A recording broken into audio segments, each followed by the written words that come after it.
Номер 4 дәріс тақырыбы шешендік өнердің дамуы. Шешендік өнер халықтың тарихи жадымен, мемлекеттік құрылыммен, құқықтық мәдениетпен және тілдік дәстүрмен бірге қалыптасқан көне құбылыс.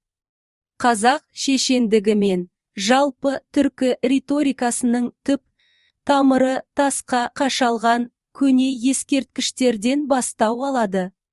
Сондықтан, шешендік өнердің пайда болуын түсіну үшін алдымен сол жазба ескерткіштерді зерттеу қажет.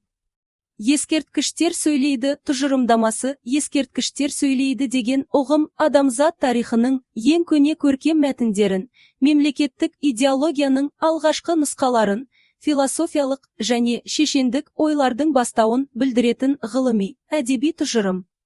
Бұл ұғым аясында ескерткіштерге төмендегілер жатады: тасқа қашалған жазбалар, көне стильдегі суреттер, эпитафиялық мәтіндер, қабіртастардағы жазулар, таңба және рулық белгілер, мәдени, тарихи деректер.